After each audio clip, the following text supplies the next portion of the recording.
Hi guys, and welcome back to another Gab's cryptocurrency video where we trade by data and not by hype. And today, pag-uusapan natin yung aking 2020, 2021 to 2022 Bitcoin bull market strategy. We'll also dive into the short-term price action dito kay Bitcoin and we'll also try to understand ano ba yung next movement niya within the next few hours. So if you like the content, please give this video a like. And if you want to support the channel, you could actually leave a donation down below sa YouTube Super Chat or dito sa gilid.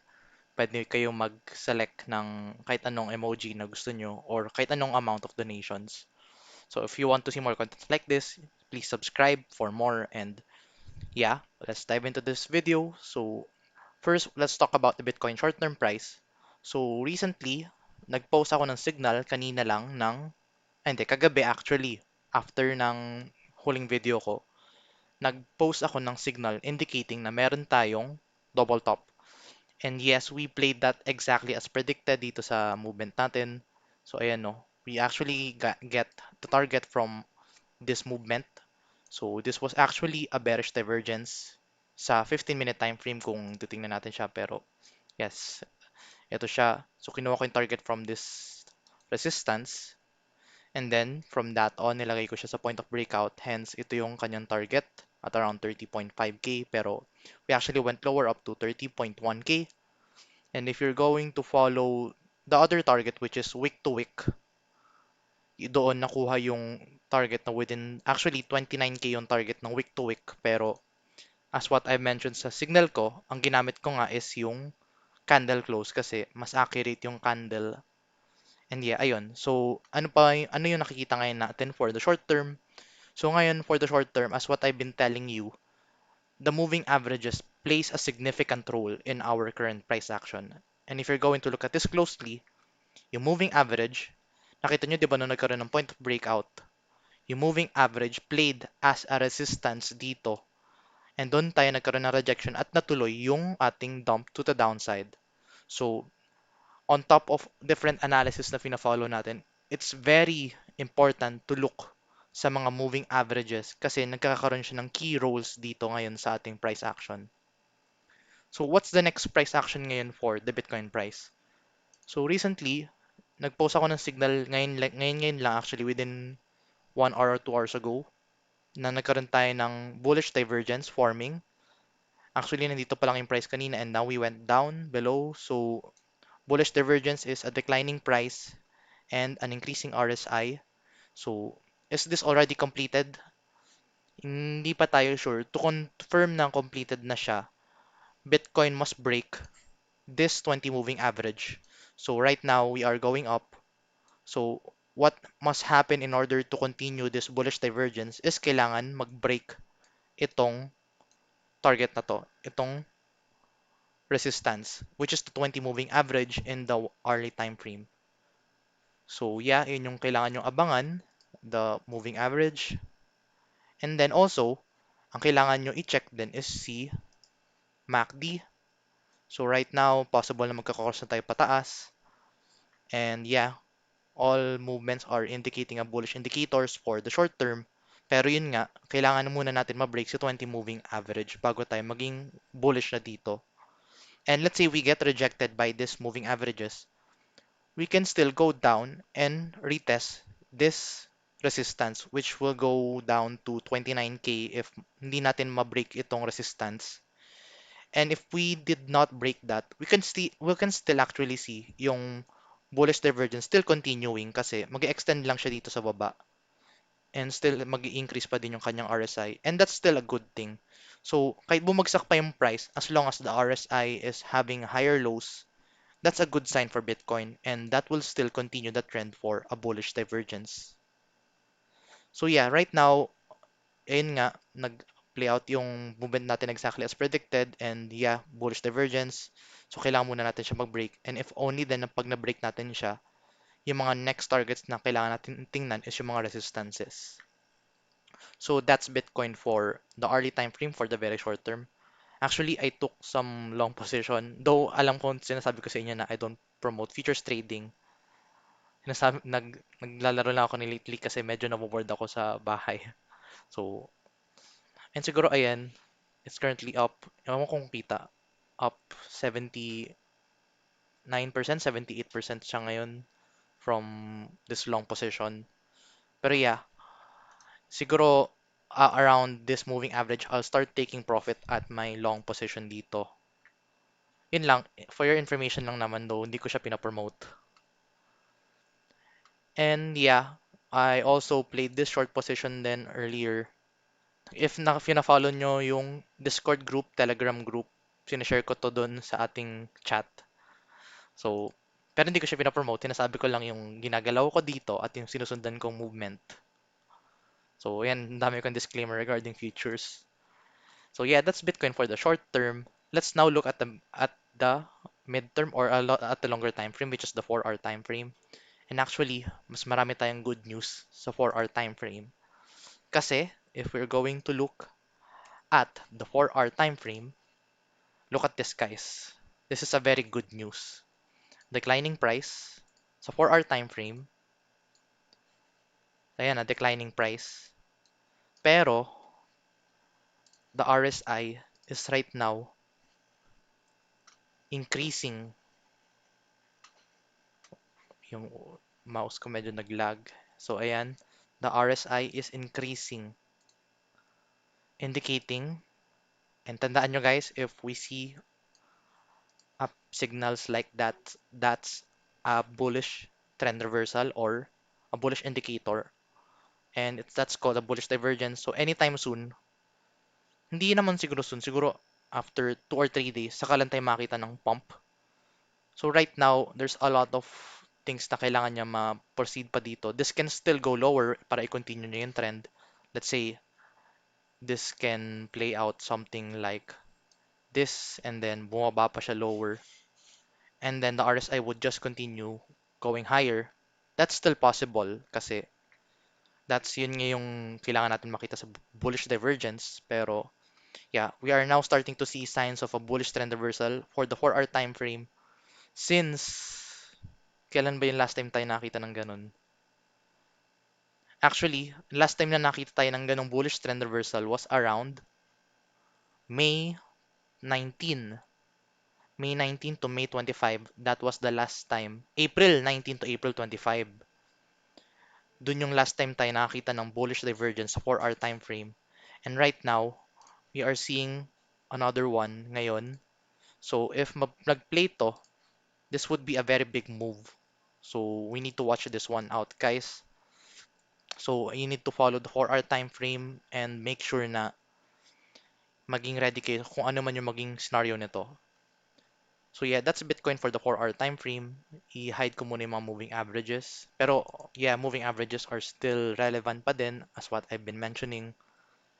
So in the 4-hour time frame, we are still playing out in this falling channel. So falling channel is still playing out.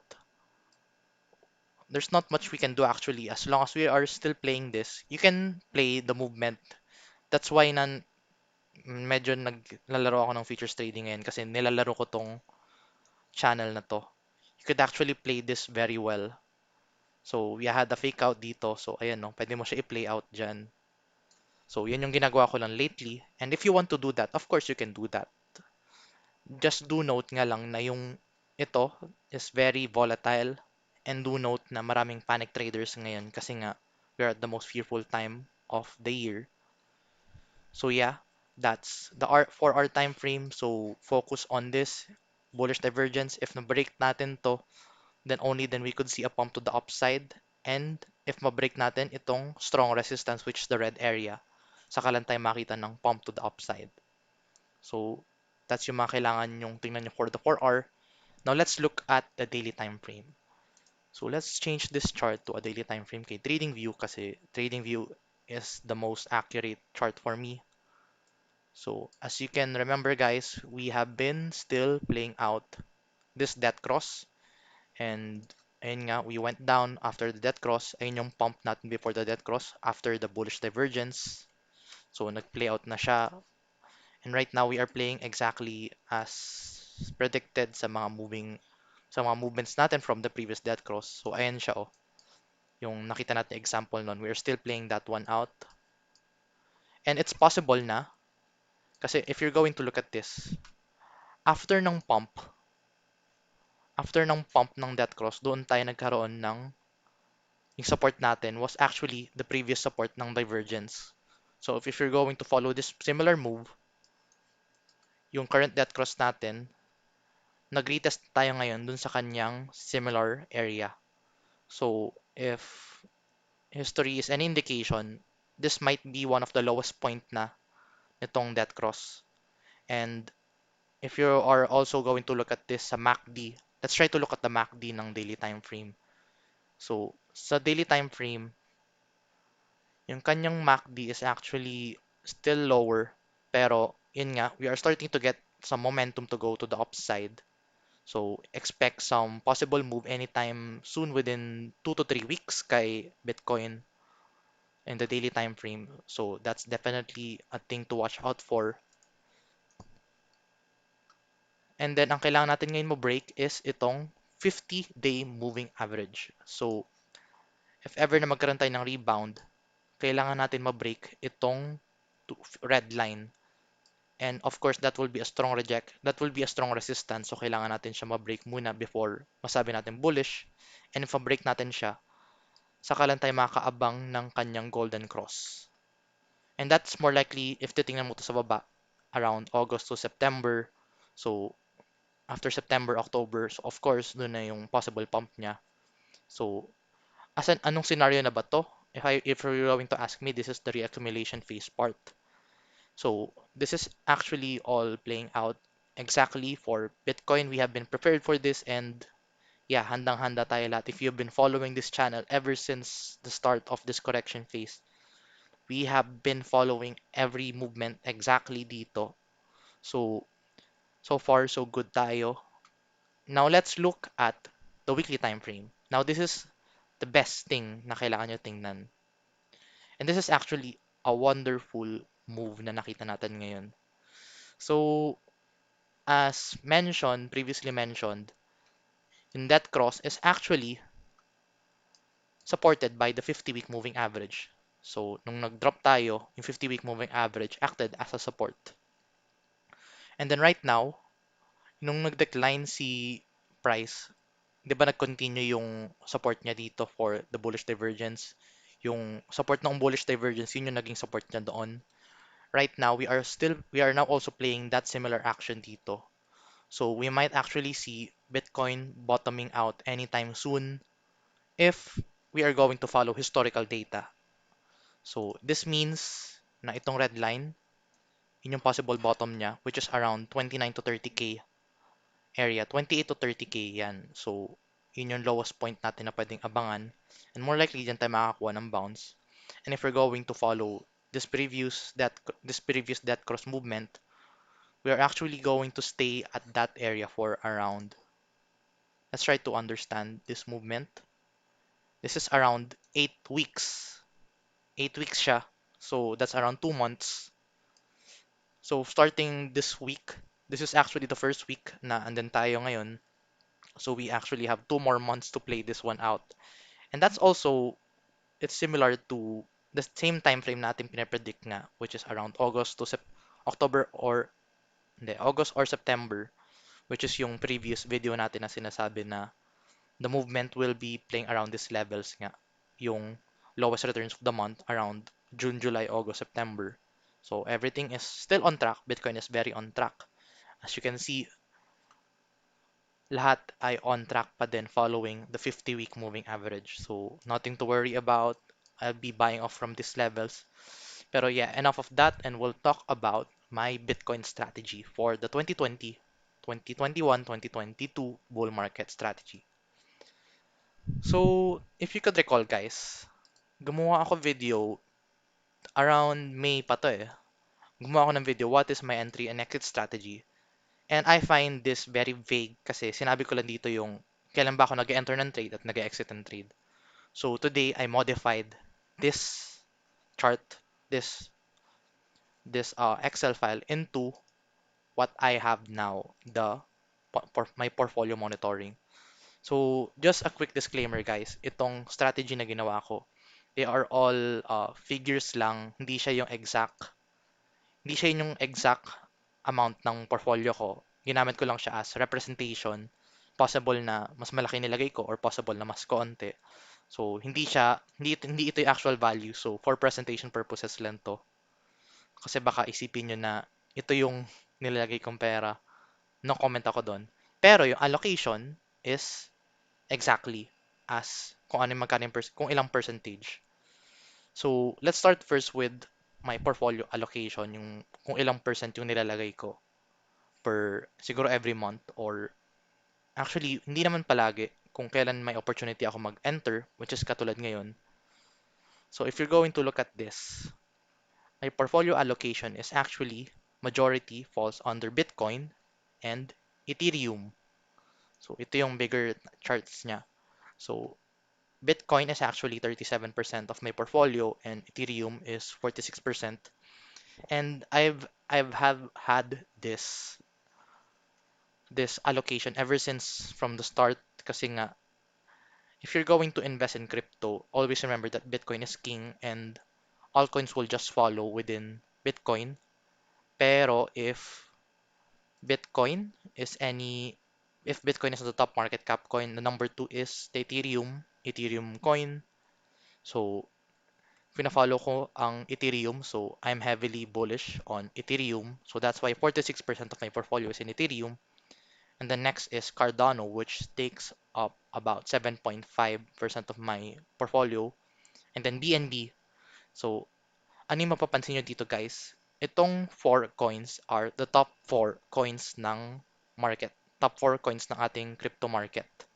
So, Bitcoin is top 1, top 2 Ethereum, and around top 3 or top 4, kung ano man dun yung mas nagli-lead based on market cap is Cardano and Binance Coin or BNB. So, excluding dun, of course, si USDT. Kaya, ito yung top 3 or top 4, Binance Coin and Cardano. And then yung other coins ko is 4.7%. So, ano ba yung reason ko bakit ito yung fina-follow ko mostly? Kasi nga, if you could recall guys, we are now entering a Bitcoin season. And during a Bitcoin season, ang mas magkakaroon ng returns ay number 1, Bitcoin of course, and number 2, the top 10 market cap coins. So, top 10 market cap coins would indicate yung mga top 10 altcoins ng crypto market space.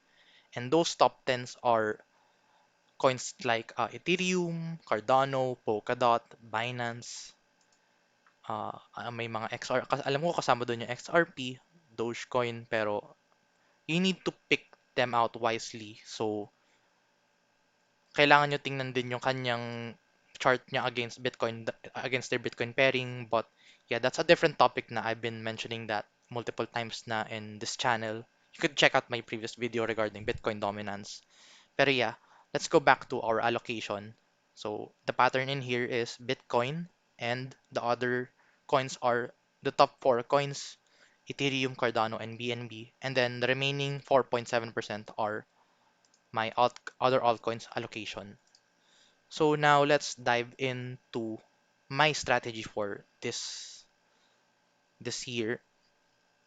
So right now, kung makikita nyo to, ito yung same DCA strategy calculator na ginamit ko sa mga previous videos ko. Ayan o. Ang pinakaiba lang is kinopy paste ko lang siya and nilagyan ko siya ng DCA levels per altcoin or per coin. So of course, Bitcoin kasama doon, altcoin, Ethereum, Cardano, and BNB.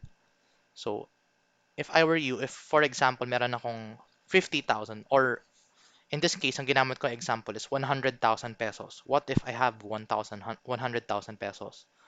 What I would first do is allocate it on a percentage basis kung ilan percent kay Bitcoin, ilang percent kay Ethereum, or ano ba yung gusto kong i-follow na altcoin. My personal choice, Bitcoin, Ethereum, Cardano, and BNB. So, allocation ko is 37.4, 46.7 kay Ethereum, Cardano 7.5, and Binance is 3.7. So, after that, kinuha ko yung exact values niya, kung ilang percent, kung ilang value ba yung lalabas niya dito. And these are the values: 40k for Bitcoin, Ethereum 50k, Cardano 8k, Binance Coin 4k, and so on. So, nilagay ko siya dito, and then hinati ko siya into at least 4 DCA levels. So yung mga videos na pinapakita ko, ginamit ko is 3 levels, pero you can actually do more than 4. So, you can actually do more than 3, or kung ilan yung gusto nyo, pwede mo gawing 10 nga eh, if gusto mo. So, in this example, what I actually did is for DCA strategy. So, I've been buying ever since December, September, and the whole year of 2020. 2019, noong ibang year. 2018, hindi ako nag-buy. Doon ako nag-sell. Kasi wala pa akong alam nun sa bear market and yun yung na-experience ko sa bear market. Doon ako first time nalugi. 2017, doon din ako nag-buy and sinell ko siya noong 2018 bear market. So, lesson learned. And yeah, kaya ngayon is ginagamit ko tong DCA strategy for the best buying option. So, ito yung buy rate ko. So, if you're going to look at this, may 10,000 pesos ako per DCA level. And then naglagay ako ng specific buy level. So 20K. Take note, tapos na to. Na-execute na to lahat guys ha, kasi matagal na to. So, yung ginagawa ko ngayon is pinapakita ko lang ngayon yung ginagamit kong strategy ever since the start. Sinishare ko lang naman. So 20K, 25K, 30K, and 30K. So yun yung mga buying levels ko. So, ganun din ginawa ko for Ethereum. Nung time na yung Ethereum was around $700, 700, 780, 990, 1.4K. And also bumili ako noong around, kailan ba yun? Around May, early May, late last month of April, nag-restock ako ng Ethereum. Nasa around 2.2K. And then sinell ko siya at around a specific level, itong swing trading position. And then binay back ko siya around 2.2K ulit. So ayun, and then same goes with Cardano, 65 cents noon, 90 cents, naging $1. Nag-take profit ako actually ng $2 and then nag-buy back ako around 1.2. So, and then BNB 450. Nag-buy ako ng BNB 450 and 300. So, ngayon at a loss ako for BNB pero not to worry kasi meron akong personal data analysis na fina-follow. So, take note guys, ang pinag-uusapan natin dito is yung strategy ha, hindi yung analysis. So, let's talk about what is the best exit strategy na pwede mong gawin in this 2021-2022 bull market. So, ako personally, nag-set ako ng milestone per level. So, as you all know guys, itong Bitcoin logarithmic growth curve is yung matagal ko nang fina-follow. And of course, we all know na itong Bitcoin logarithmic growth curve ay nagpapakita ng iba't ibang levels. So, ito makikita mo yung upper band niya, makikita mo dyan yung maximum market cycle top. So, ang una kong sinet na maximum market cycle top is the 100K mark. Kaya ang nilagay ko na unang selling position is 100,000 US dollars. So pag na-hit yung 100,000 US dollars, yun yung una kong sell. Isa-sell ko na yung first portion. So ito guys, first portion, isa-sell ko na siya. So siguro ilagay ko lang dito sell para makita lang natin na kung ano yung fina-follow natin. So una, pag umabot na ng 100K, isa-sell ko na siya. So ito yung unang allocation and by that time, kumita na ako ng 40,000 pesos from that 10,000 pesos. So yun yung DCA. So 40,000 pesos, around 400% ang aking profit. And I'll actually get, yung gross profit ko is around 50K. So from 10,000 pesos, yung pera ko naging 50K, kumita ako ng 40K from this DCA strategy. Now next, ano yung next level ko? Ang next level ko is yung foreseeable future ko, which is yung nagiging market cycle top na nakikita natin dito ngayon sa Bitcoin logarithmic growth curve, which is around 132K. So 132K is the next level. Actually, ang sinet ko is 135. Kaya I am 135. So yung 10,000 ko noon, if nag-reach na 135K, isa-sell ko na siya. So sell natin siya. By that time, yung 10,000 ko naging 54K. And then ang total profit ko is 44K na ang profit rate is around 44%. Now let's move on to the next. Ang aking foreseeable future or based sa isang analysis na ginawa ko sa previous video, yung 500% pump, di ba sabi ko? Sabi ko noon is 500% pump from the bottom upon testing the 50-week moving average. So pag tinest itong 50-week moving average, 500% from this area. So kung titingnan mo siya, ano ba yung 500% from this 30K? So if titingnan mo ang 500%, 500% is actually 181,000 US dollars. So ako sinet ko into a safe bet around 180K. So kaya ang ginawa ko is next target ko is 180K. So let's say sinel ko siya around that area. By that time, yung isang 10,000 ko naging 60,000 pesos now with a profit of 50K and 500% profit. And then after that, let's say yung isang buy level ko, ito, yung isang buy level na natitira, never ko siya isa-sell. Ano yung reason? If you guys know the reason kung bakit ko isa-sell, ang reason niyan is, let's say, hindi pala yun yung market cycle top niya. Ito, hindi pala yun yung market cycle top niya. Tapos lalo pa siyang umakyat. Ngayon, ano mangyayari sa'yo? Either magfo-FOMO ka or magsisisi ka na hindi ka nakabil na wala ka ng posisyon. So yun yung purpose ng pag-iiwan ko ng isang position na matitira, yung isang 1/4 doon. Hindi ko siya never ko siya isa-sell para if ever na umakyat pa yung ating price action, may ano pa rin tayo, meron pa ding level pa din na let's say yung position natin, makakakita pa din tayo ng or masasabayan pa natin yung ating market cycle top.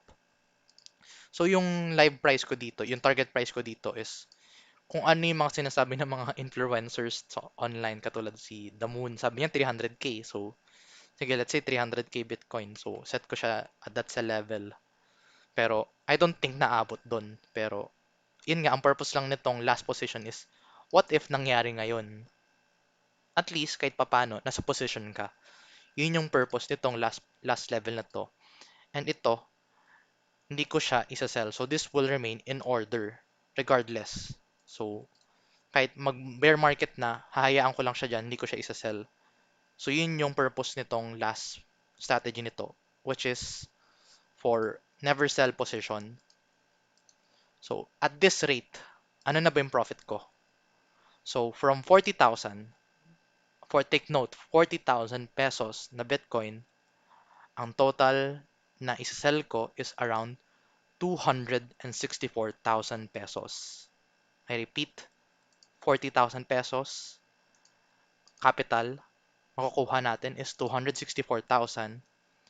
And then, ang net profit minus capital is 224,000 pesos. So, ibig sabihin, from 40,000 pesos, ang profit mo is around 560% from the buying levels. So, yun yung strategy ko overall for this bull market. Ngayon, what about Ethereum and Cardano? Ganun din yung similar strategy na ginawa ko. Ang difference lang is, yung selling price ko is dependent siya sa iba't ibang analysis. So, for Ethereum, alam ko previously nagpost ako around May 4.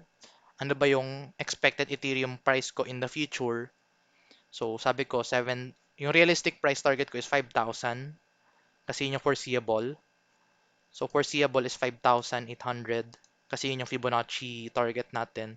7,000 is the first realistic price target from the calculation na ginawa ko dito sa video na to. $10,000 naman is actually based from this chart. So, if you're going to follow this comparison of the Bitcoin versus Ethereum chart, you would see na 10,000 is an ideal level for Ethereum to follow kasi if history is any indication, the previous market cycle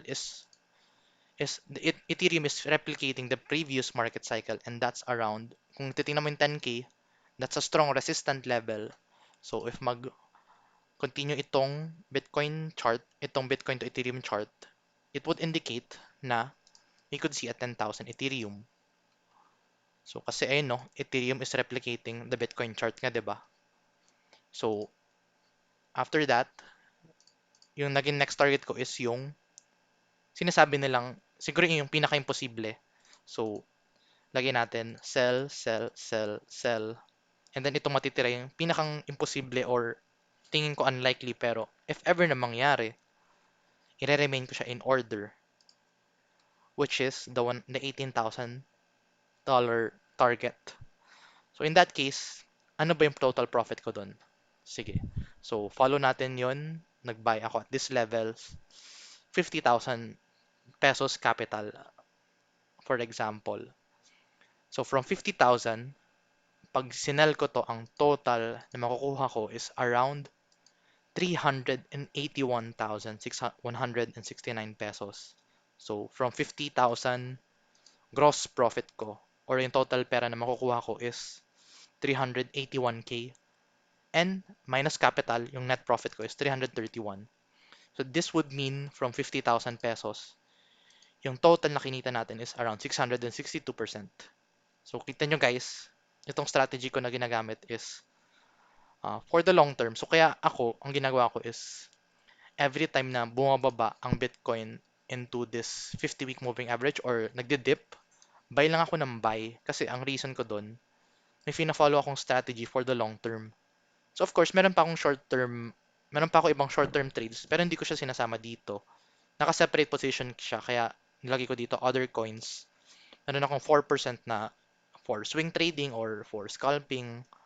Hinihiwalay ko siya sa other coins. So yeah, ayun siya. So ngayon, let's talk about taking in this profit. So what if na-sell mo na siya? Ano na ba yung next strategy ko pag na-sell ko na siya? Kasi of course, after nyan, papasok na tayo sa bear market. And as you all know guys, bull market can make you money, but bear market can make you rich. So, mandami pala nagtatanong na, can you share your portfolio monitoring? Yup, i-share ko siya dito sa sa Facebook group natin and Telegram, Discord. So, abangan nyo na lang siya guys. Ipapost ko siya doon. So, ngayon, the next question is, what will happen if na-sell ko na siya? So, tandaan nyo guys, ang example natin is 100K. So, from 100K, yung 100K capital natin, if follow natin yung same DCA strategy na ginagawa natin ever since, yung 100K na capital would now equate to 719,000 pesos na profit, ay na gross profit. So, minus capital, ang total net profit natin is around 600,000 pesos. That would equate to 600% na profit from this movement. So, take note, wala kang ginagawa dito na selling, wala kang sinasell, nag-sell ka lang at the milestone levels. So, ayan, gross profit, 700K minus capital, so 600%. So, ito yung if na-meet natin lahat ng target.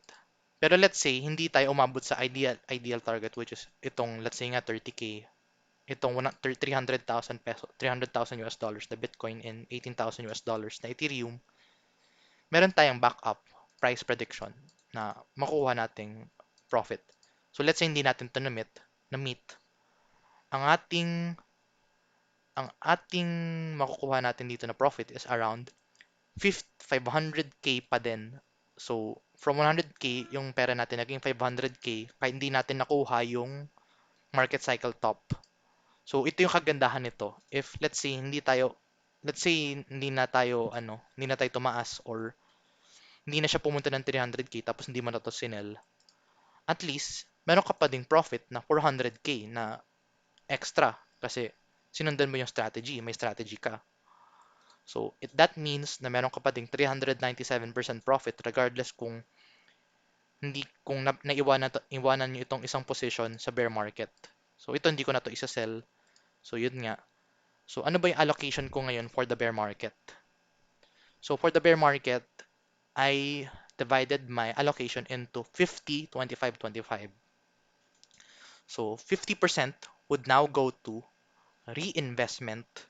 So, 50% reinvestment, it means ipapasok ko siya sa next bear market para sa next super cycle ng Bitcoin, doon natin makikita yung profit ng nitong 50%.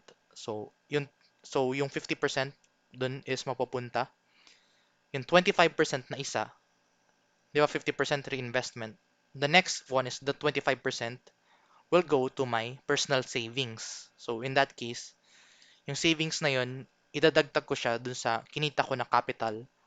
So that would mean yung capital ko noon plus the savings, yun na yung total asset ko ngayon. So ilalagay ko na to sa fiat currency ko like Philippine peso and bank account. So doon ko na ilalagay itong savings sa 25%.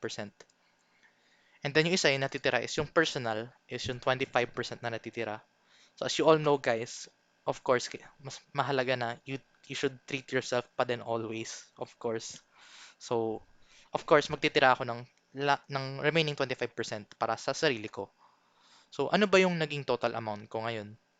So yung all targets nito, itong 50, 25, 25, ang basis niya lang is yung net profit. So ibig sabihin dyan, wala dyan yung capital.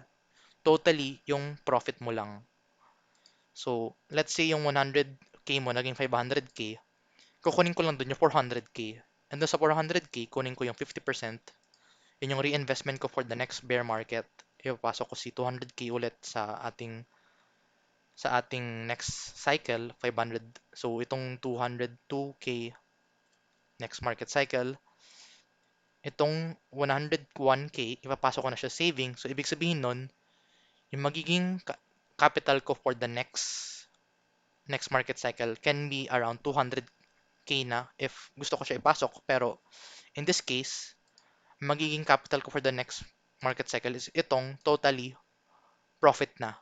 So in this case, wala na talaga akong perang nakalagay sa crypto market. Totally ang nagpapagalaw na sa akin is lahat ng profit ko. Wala na akong liability or wala na akong pera na kailangan mabawi pa kasi totally profit na siya. In profit na tayo dyan. So, and then yung remaining na 25% is yung personal, kukunin ko rin sa net profit. So, this would mean yung aking realized PNL or yung total profit ko na mapupunta sa aking personal asset talaga. So, capital plus savings, this would mean yung 100k ko, if let's say na-meet yung target natin lahat, magiging 256k yung aking total 256k yung aking total asset. Of course, hindi pa dun kasama yung personal money ko na 154k na extra na gagastusin ko sa pangsarili ko. And then yung 300k na extra for reinvestment sa crypto market. So, ano yung napapansin nyo dito guys? Mahalaga magkaroon ng strategy this market cycle kasi if you're going to say na Bitcoin is more on, if the crypto market is more on trading by buying the short and long position. Of course, you could do that. Pero remember, Bitcoin, just like any, siguro just like any other concept, ano siya, it's an asset pa din. So, the more na nag-iipon ka niyan, the more na nag-accumulate ka, the more na tumataas yung iyong value. So, in this case, yung value ng coin mo, the more na mas marami kang coin, the more na tumataas yung value nun, the more na kikita ka talaga and lalaki yung value ng iyong asset talaga. So, ano yung lesson natin dito? Ang lesson natin is we should set by now, since andun nga tayo sa early phase ngayon ng correction at andun tayo sa best buying opportunity, by now, nag-iisip na dapat kayo ng exit strategy ngayon pa lang kung ano yung magiging target price nyo kung kailan kayo mag-sell. Siguro you could use my Excel format as you could use this as a basis. I-share ko to siya guys. And then yeah, hopefully maging okay to sa inyo and maging basis din kung paano kayo mag-allocate into other coins katulad na XRP, Polkadot, kung ano man yung gusto nyo. Dogecoin, Shiba Inu. I think okay naman sila lahat as long as you know where is your entry and exit strategy.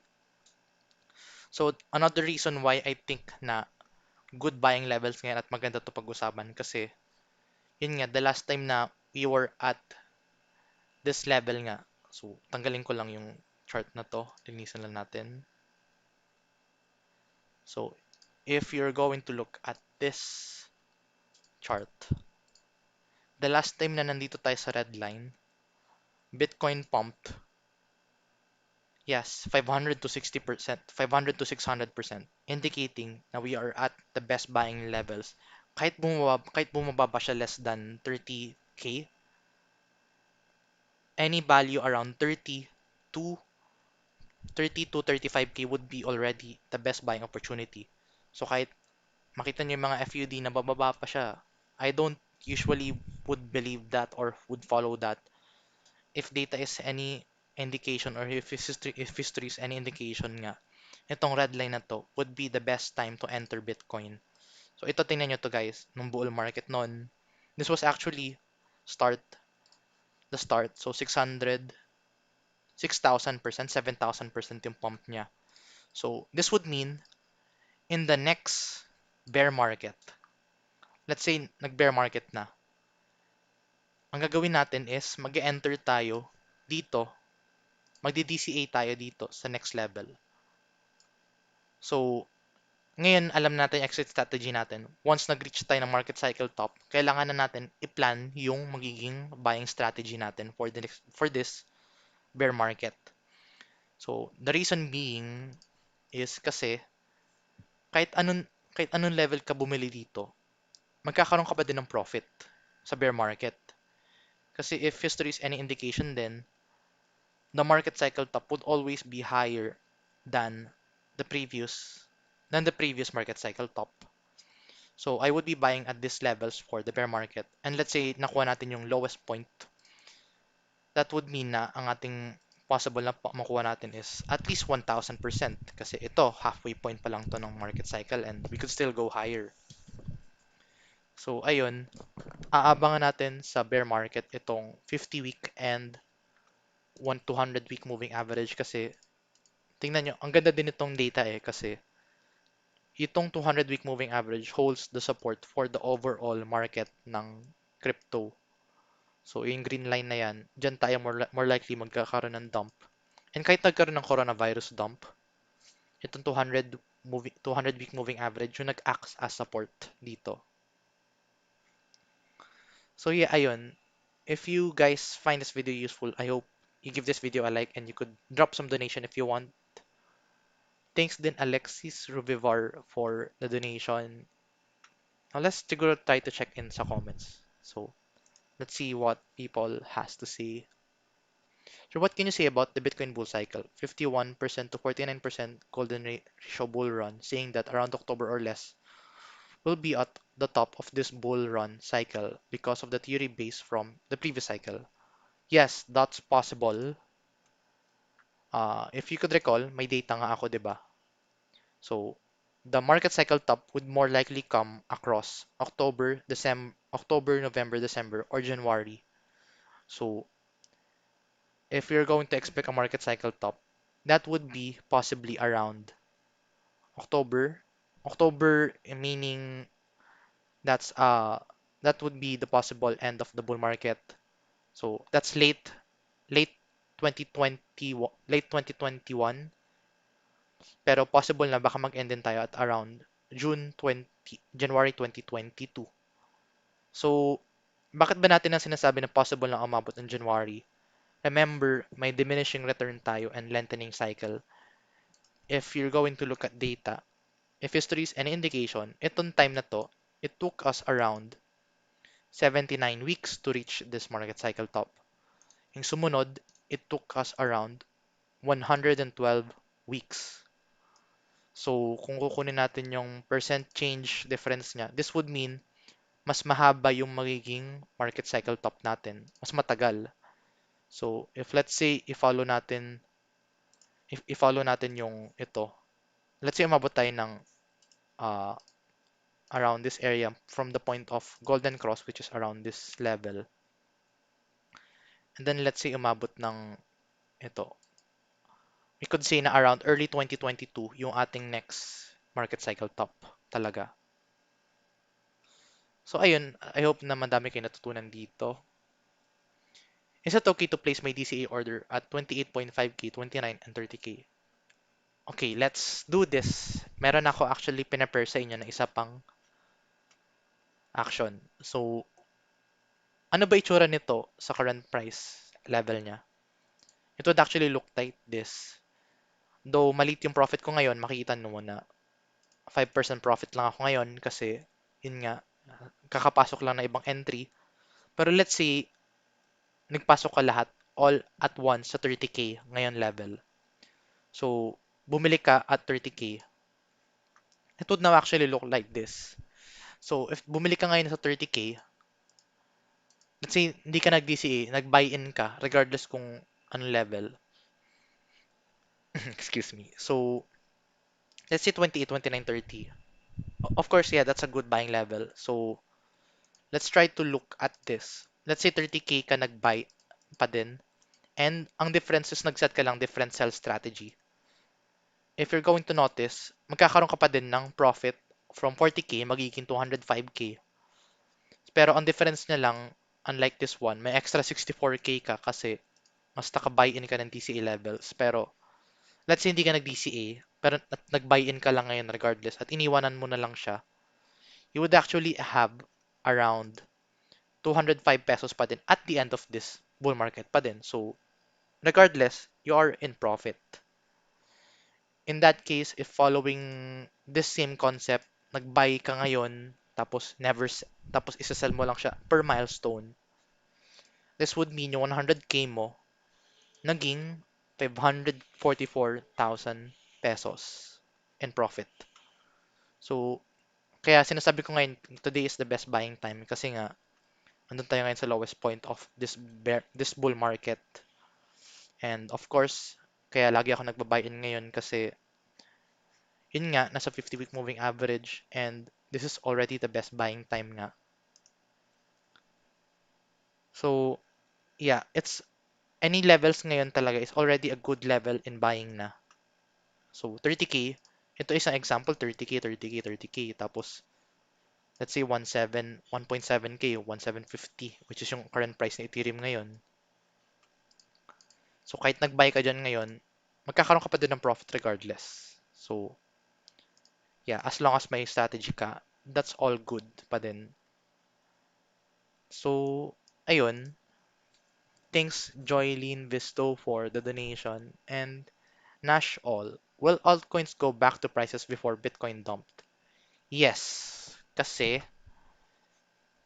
uh, altcoins, ang for sure na babalik dyan is yung top 10 market cap coins. So, top 10 market cap coins, if you could recall, tingnan natin siya.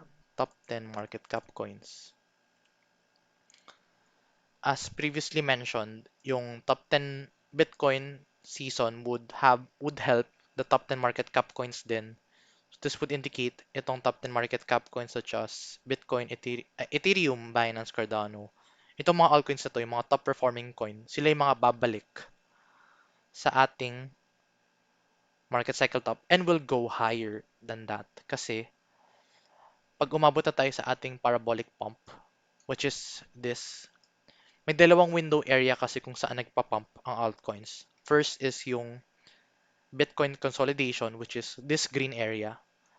And the other part na kung saan siya nagpa-pump is during a parabolic movement. So this would mean itong area na to. Yan. Itong area na to, diyan din magpa-pump ang altcoins. So yeah, magpa-pump pa din yung mga altcoins within just this market cycle actually. So yeah, babalik pa naman siya as long as good performing coin siya. So check nyo din yung BTC pair if ever.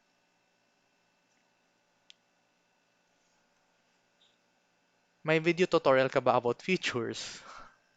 Actually, nag-run ako ng poll. I don't promote futures trading, especially for newbies in crypto as I consider this as gambling. But if you know how to read data, is it worth gambling? And most of you answered yes. So, pag-iisipan ko kung gagawa ko siya ng futures tutorial video.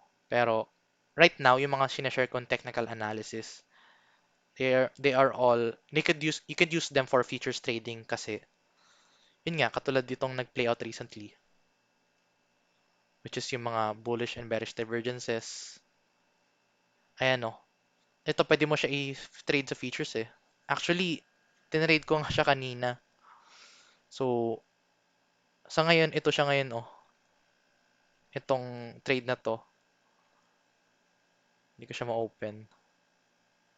Pero, ayun, itong short position na to, pinilay ko siya. Ito, oh. So, ayun nga. Shinare ko din dito. So, siguro pag-iisipan ko siya kung i-play out, kung gagawa ko siya ng tutorial strategy. Pero, you could use naman may analysis. Pero, take note, always remember na know the bullish and bearish scenarios pa din regardless kung ano yung maging movement. In crypto trading, ang mahalaga dyan is you would know when is the best time to when is the best time to buy and when is the best time to exit. Kasi at some point, meron ding time na yung mga iba't ibang level, maraming kasing factor na nagtitake into consideration other than this data. Meron din, let's say, biglang pag-fluctuate ng price due to the, let's say, may nagkaroon ng external news like unexpected news. Pero that's for the short term. Though wala naman siya effect in the long term. Pero in the short term, of course, since futures, maapektuhan ka. So yeah, be careful lang in trading with my signals. Kasi mostly this is for swing trading and hindi usually for scalping. Pero yeah, you could use them for scalping. Where is Ethereum going? Sige. Where is Ethereum going? Let's look at the daily time frame. Thanks Adolabers for the donation. Thank you sir, dami ko nalalaman. So let's look at Ethereum in the daily time frame. So far Ethereum is not yet oversold, so it can go lower. Worst case scenario is 1.4k. Worst case scenario lang yan guys ha. Pero 200 moving average is already broken. So ayun nga. Pero ang kagandahan dyan, yung ginawa nating target nun, which is itong ascending triangle, na-meet niya na siya. Actually, ngayon ko lang ito napansin. Na-meet niya exactly as predicted dito. Ayun no, exactly sa target niya. So ngayon ko lang siya na ulit nakita. And then, ayun, if Ethereum would go lower, 1.4k is the best target. Pero, yeah, this is starting to get oversold. So, I think either way, this is already a good buying opportunity na. And siguro let's take a last look for Cardano bago natin i-end yung video. So, for Cardano naman, we have been monitoring this ascending triangle for last 3 weeks ago. And then, as you can see, we actually met the target exactly as predicted. Then ulit, and then we bounce off from this 200 moving average. As what I keep on saying, the moving average would play a big will play a big role in the short-term price action. So, and yung moving average, nagkaroon tayo ng bounce doon. And then right now, we are getting rejected by the 100-day for Cardano. So we would actually play around this area pa din, possibly within the next few days, as long as nandito pa din tayo sa moving averages niya, which is around $1 up to 1.47, 1.45 US dollars. And nakatawa kasi yung area na yun din yung time na kung saan binibiro ng mga tao na stablecoin si Cardano. So, kung saan naging stablecoin siya dati, dun ulit maglalaro si Cardano. So, ayan no, yung area nung February. Ito siya. So, dun more likely mag-play out si Cardano pa din. Pero yeah, long-term bullish pa din kasi tingnan mo sa weekly time frame, 50-week EMA. Ito yung 50-week EMA ni Ethereum. So far, okay pa din tayo kay Ethereum. And then, bull market support band. Of course, we are starting to break this one out. This would indicate a reaccumulation phase for Ethereum, and that's fine kasi sabi nga natin, June, July, August, September are the months with the lowest returns for the whole year. So, we don't expect any profit naman anytime soon. This is actually a good time to buy. So, pag bumaba na tong 21-week EMA, saka lang tayo ulit makakita ng pump to the upside for Ethereum. So, kailangan ma-meet natin yung 21-week EMA, same goes with Bitcoin. So kay Bitcoin, 21-week EMA is also crucial. So ito 21-week EMA. So right now, below the 21-week EMA and 21-week EMA is starting to catch up. So let's say bumaba pa tong 21-week EMA and then Bitcoin played around this level. And then pag nag-cross na ulit tayo dyan kay 21-week EMA, that's a good sign. And then actually tingnan mo to, September din to. So yeah, I think most movement are showing signs na itong June, July, August, September are months with the lowest returns talaga. So anyway, if you find this video useful, I hope you give this video a like, and if you want to see more contents like this, please subscribe for more. I'll end the video na din, and yeah, I hope na marami kayo natutunan for this video. We'll also send you more updates regarding the short-term price action sa ating Telegram, Facebook, Discord, and Twitter. So if you want to see more contents like these signals, link is in the description below. You can join doon. Pwede nyo siya i-share sa mga family and friends nyo sa mga gusto sumali sa crypto. And of course, if you want to see more contents like this, as always, please subscribe for more. I'll see you in the next video and bye-bye for now. Thank you. Take care.